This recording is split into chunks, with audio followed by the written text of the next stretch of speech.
이 새마을이 마치 대통령이 통치 수단으로 정치적인 이용을 위해서 만들어진 걸로 오해하는 사람이 많이 있습니다.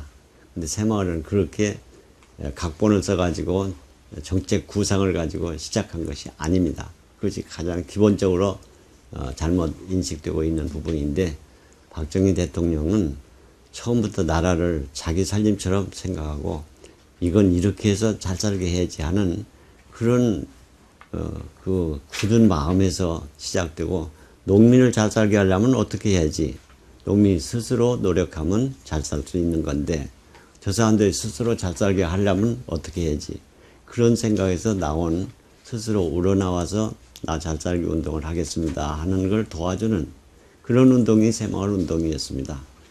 그런 철학은 어디서 나왔느냐? 박정희 대통령이 대통령 되기 전부터 5.16 혁명 때 국민이 기아선상에서 허덕이는 국민 민생고를 빨리 시급히 해결한다고 하는, 그때부터 다 새마을과 같은 그런 방식으로 스스로 농민 스스로 돕는 방식으로 하면 될 건데 그걸 어떻게 도와줘야겠다.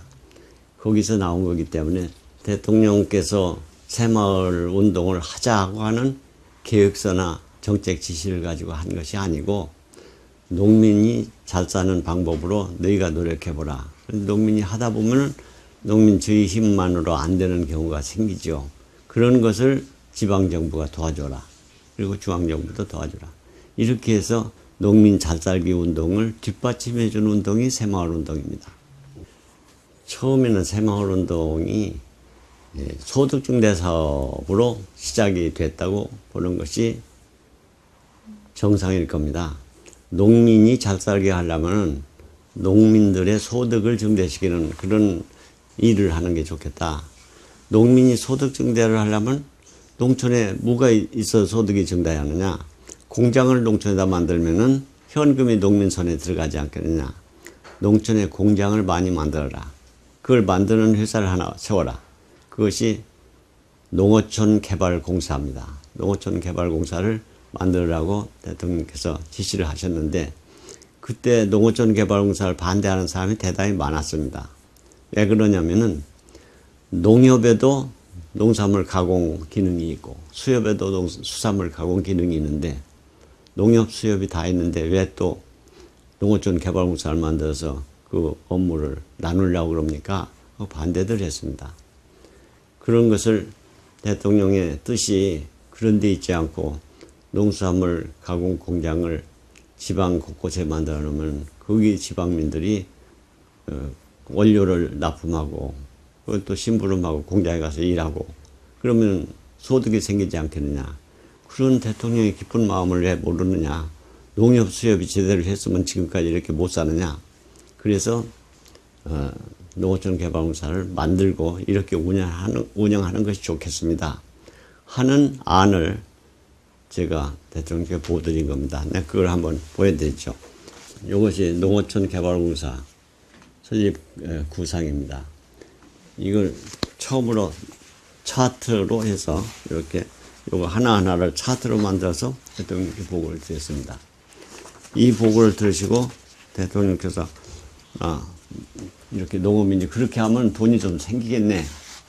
그거 빨리 만들어서 농어촌 개발공사를 빨리 만들어서 공장을 많이 짓게 하지.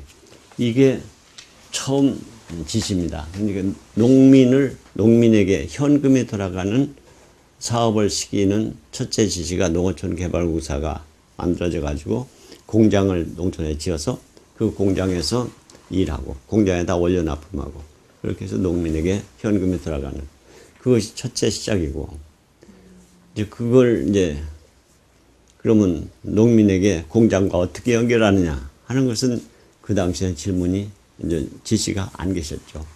그때까지는 새마을이라는 새자도 안 나오고 새마을이 뭔지 새마을 운동이 필요한지 아는지조차 전혀 생각되지 않는 1967년도의 얘기입니다.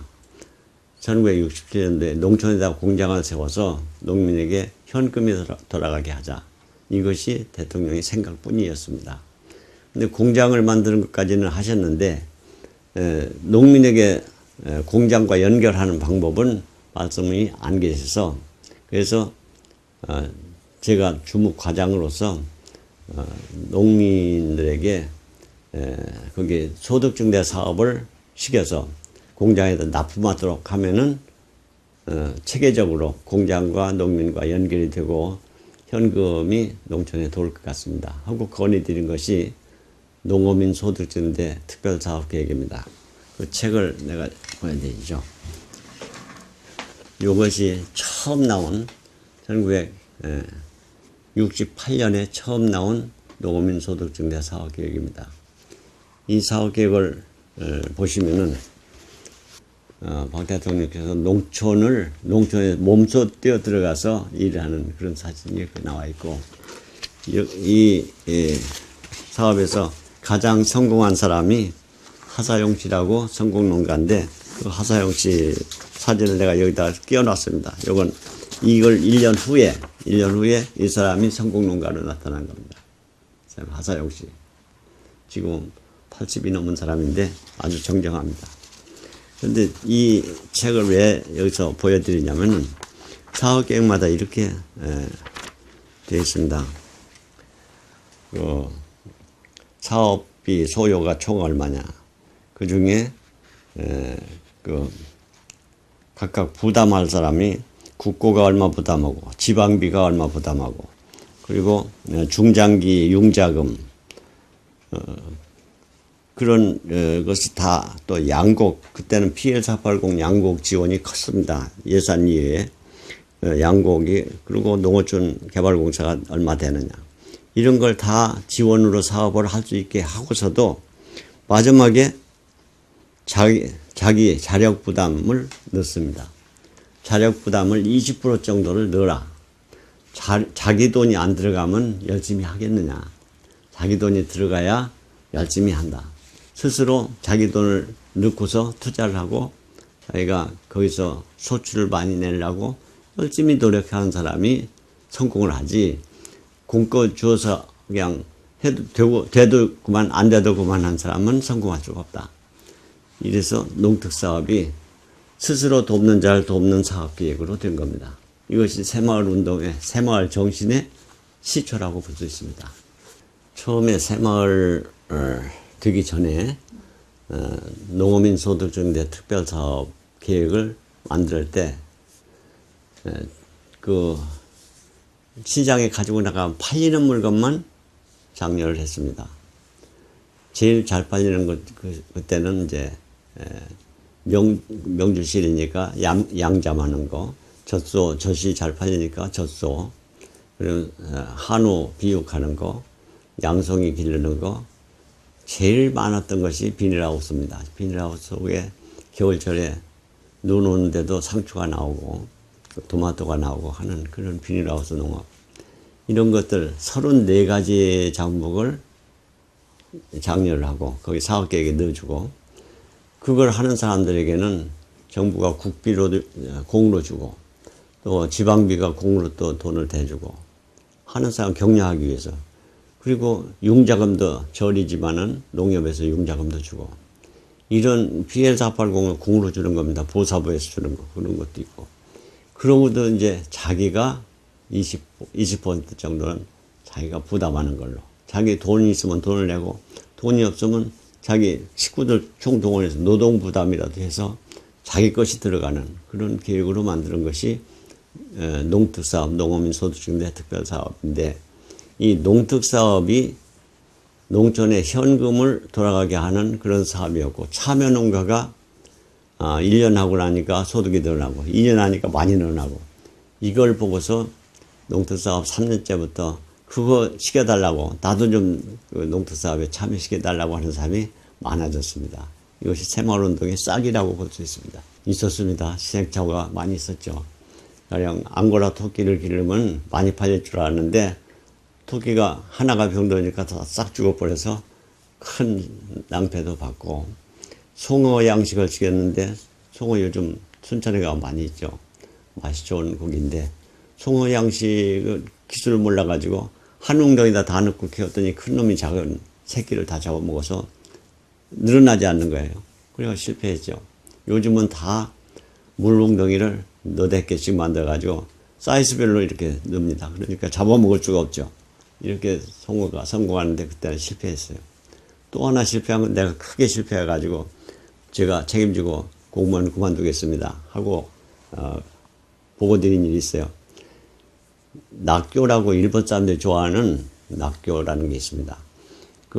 초밥 먹으러 가면 지금도 일본 집에 가면 낙교가 꼭 만원치 같은 게 나오죠. 그거 일본 사람 좋아합니다. 일본에 출장 갔을 때 일본 농림성에서 한국도 낙교 좀 생산해서 우리에게 수출하면 돈도 벌고 안 좋으냐? 너희가 사주겠느냐? 꼭 사주겠다. 해가지고 낙교 재배를 내가 시켰어요. 그런데 생산된 해에 일본도 풍작이 되고, 일본에서 계속 이렇게 수입하던 것이 대만인데, 대만도 풍작이 되고, 한국 것은 늦게 참여했으니까 내년에 수입할 테니 좀 기다려달라. 그때까지 창고라도 있어야, 저장고가 있어야 사놓고 기다리죠. 그러니까 뭐 살 수는 없고 수출은 안 되고 저장 안 되고, 농민들이 군청에 낙교를 뽑아 갖다 놓고 불지르고, 그래서 그 담당 국장 뭐 파면하라, 뭐 죽여라 야단이 났어요. 신문에 크고. 그래서 내가 대통령께 보고를 드렸죠.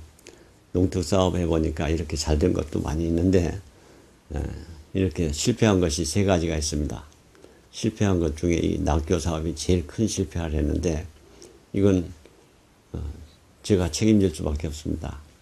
제가 책임지겠습니다 하고 나온 일이 있어요. 그만두러 가보러. 근데 대통령께서 얼마나 고민을 하셨는지 내가 답은 받고 나왔는데 다시 부르셨어요. 국장 지금 그거 보상하려면 얼마 든다고 그랬지? 얼마가 듭니다. 너무 큰 돈이었어요 그때는. 그래, 누가 하면 돼? 원체 금액이 크고 해서 농협이 할 수밖에 없는데, 감히 농협 회장께 부탁도 못 드렸습니다. 근데 그 자리에서 농협 회장 오셨죠? 농협 회장, 그 신명선 씨라고 농협 회장이 여기 있습니다. 농협이 우선 그걸 책임지고 매수해주고 정부도 농협을 좀 도와주는 걸로 하지. 그렇게 결론을 내시고 담당 공무원이 열심히 하다가 실패한 것은 정부가 책임지고 해줘야 되는 거 아니야? 결론 그렇게 내시고 저한테는 앞으로는 사업계획 더 철저히 검토하고 잘해야 돼. 그래서 내가 목이 떨어졌다가 붙었어요. 그런 일이 있습니다. 실패가 그게 다 그런 시행착오가 있었죠. 제일 어려운 것이 참여 농어민들이 열심히 하고 싶어 해야 되는데 참여 농어민들의 열성을 끌어내는 것이 제일 어려웠죠. 그리고 농협이라든가 수협이라든가 내가 할 일인데 왜 농어촌 개발공사 따로 만들어서 또 시켜 하는 그런 불만들이 있었고, 농협이나 수협은 조직이 큰데 농어촌 개발공사는 조직이 하나도 없는 거 아니에요. 그러니까 뭐 이틀배기로 혼나게 되죠. 근데 제가 더 고생한 것은 농수협의 반대보다도 농어민들이 참여를 안 하려고 하는 거. 겨울에 사랑방에 앉아서 따뜻하게 앉아서 투전이나 하는 게 좋지. 나가서 눈 맞아가면서 비닐하우스 만들고 안 하겠다는 거예요. 그래, 투전하면 그 돈이 거기서 돌지만 여기 비닐하우스 만들어서 상추 만들어 팔면은 새 돈이 들어오는 겁니다. 이거 하십시오. 그래서 손을 붙들고 와서 일을 시키고, 제가 농림부 과장 때인데 농림부 과장이 군수에게 부탁을 하고, 그러면 군수가 또 열심히 합니다. 그 당시 군수들은 참 권위보다도 열심히 했어요. 그리고 군수하고 나하고 가서 농민들에게 부탁하고 좀 같이 합시다 하면 같이 이렇게 비닐하우스 근데 대나무 비닐하우스 했어요. 처음에는. 지금은 수꽃으로 잘 돼 있죠. 저래도 쓰러지는데 처음 할 때는 철근이 어디 있습니까? 대나무를 이렇게 뾰족하게 깎아가지고 심어서 이렇게 만들었어요. 눈이 오니까 다 그게 쓰러져 버렸어요. 그러니까 이놈 중앙에 어떤 과장놈이 와가지고 일을 시키더니 고생만 이렇게 하고 다 없어졌잖아. 그래서 대무관하고 군수가 더 이상 못 맡겠다고 중앙에서 와서 좀 설명해 달라고 그래서 내가 가서 설명을 했어요. 여러분 지금 비닐하우스 만들려고 수고들 많이 하신 거 참 어려우신 일 한 건 아는데 거기에 그 종자 씨 종자도 우리가 줬고 거기 뭐 비료도 우리가 줬고 전부 중앙에서 다 비닐고 대나무까지 다 우리가 주지 않았습니까? 여러분이 한 것은 여러분 노동력밖에 안 들어갔는데 그걸 보상을 하고 하면 내가 노동력을 어떻게 보상하니까 내가 집에 가서 일해 드릴까요? 어찌하면 됩니까? 이거 여러분 화나는 건 나도 화나는데 내가 다 드린 거 이게 폭삭이 이렇게 망했으니까 나도 화나는데 오기로 우리 다시 해봅시다. 오기로 다시 하면 내년에는 대나무 아닌 철제로 내가 어떻게라도 해서 보내드리겠습니다. 그래가지고 수습했어요. 그런 농민들의 그런 불평, 아까 그 낙교하면서 불 지르고 뭐 좀 죽여라 하는 그런 식의 불평, 이런 불평들을 극복하고 가서 어루만지고 이런 게 있을 수 있습니다. 다음에 더 잘 되는 길을 찾죠. 뭐 이렇게 설득하고 다니는 것이 아마 내 행정의 대부분일 겁니다. 네. 60년대에 우리 농촌 모습은 전부 옹기종기한 초가집밖에 없었고 서울이라고 하는 이 도시도 판잣집밖에 없었습니다.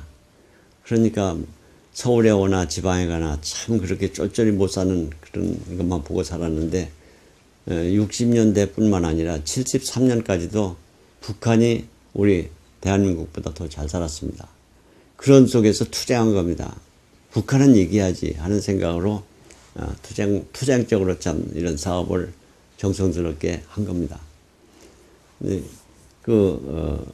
농민을 잘 살게 하는 생각을 이제 하다 보니까 이런 생각 저런 생각이 나서 하는 건데 마침 그 시기에 이게 무슨 새마을이라는 이름이 나오기도 전에 잘 살기 운동을 하다 보니까 아까 하사영 씨 같은 그런 성공 사례도 나오고 저렇게 성공했으니 나도 저 농특사업에 좀 참여 농가가 될 수 없는가. 그때 2만 호밖에 없었는데 아니 뭐 인구야 많죠 농촌이. 서로 나도 있다면 꼭 들어가게 해달라고 군에 가서 부탁하고 다니고 그랬어요. 그런 운동이 일어나는 것이 이제 농민들이 스스로 돈벌이가 하고 싶구나. 어떤 면에서는 부탁이 많으니까 괴롭기도 하지만은 이게 뭐가 되는구나 하는 그런 흐뭇함 그런 것도 있었죠. 이 시기에 마침 1970년에 시멘트가 과잉 생산이 됐어요. 양회가 과잉 생산, 양회협회 회장인 김성곤 회장이 대통령께 찾아가서 양회 좀 어떻게 해결해 주십시오. 지금 재고가 넘쳐서 양회업계가 다 쓰러지게 됐습니다. 그 호소를 하니까 박정희 대통령께서 그 얘기를 들으시고, 당장 그건 당신들 알아서 하시오. 그러면 그만일 텐데, 그걸 그렇게, 꼭 자기 집안일로 생각하는, 아들이 와서 호소하는, 그런 느낌으로 생각하시는 거예요. 그분 모든 일을. 그러니까 집안일인데 내가 해결해야지. 내무부 장관을 불러서 우리 전국 농촌에다가 양효가 남는다는데 그거 좀 나눠줘보지. 그러면 어떻게 잘 쓸 거 아닌가. 그래서 그 당시에 김현옥 장관인가? 그 내무장관이 누구 장관이든가. 그 내무장관이 그걸 받아가지고 농촌 34,000개 자연불악에다가 시멘트 200부대하고 철근 0.5톤씩하고 무조건 다 나눠줬어요. 잘 쓰든 못 쓰든 그냥 나눠준 겁니다.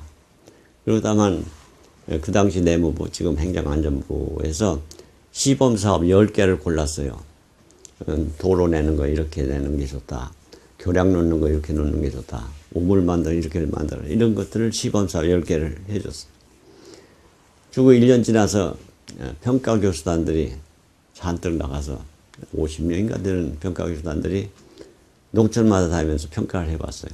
그랬더니 어떤 마을은 참 번듯하게 자동차길도 생기고 그러는데 어떤 마을은 표가 안 나서 어디로 갔나 보니까 아궁이 고치고 마루바닥 고치고 이런 걸 했어요.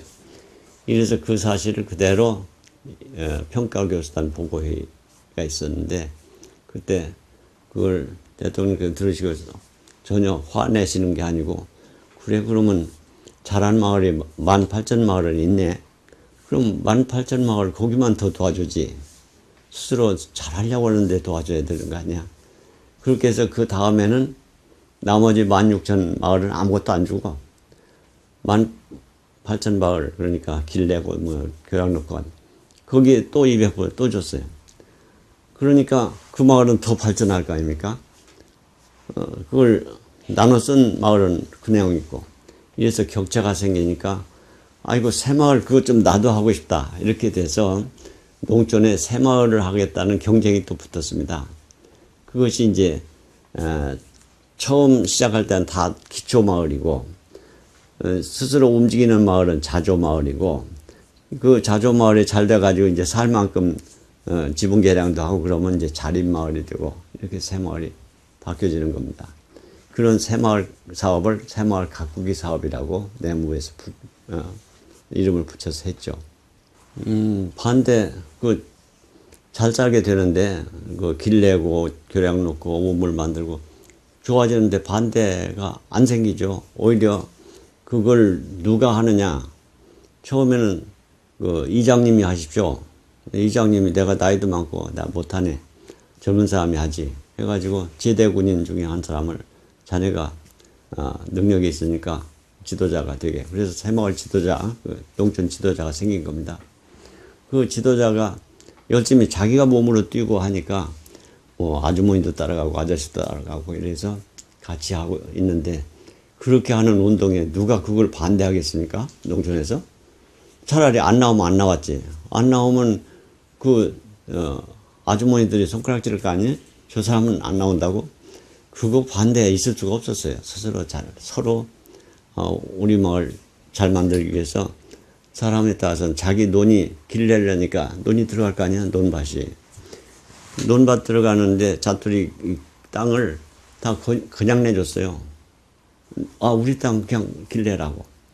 이렇게 했는데 얼마 후에 주변에 자기 손자들이 우리 할아버지 땅이 길이 됐다고 정부가 보상하라고 뭐 하는 일도 생길 정도입니다. 그때는 보상받을 생각도 않고 길 내는 게 중요하지 내 땅 들어가는 게 중요하지 않았어요.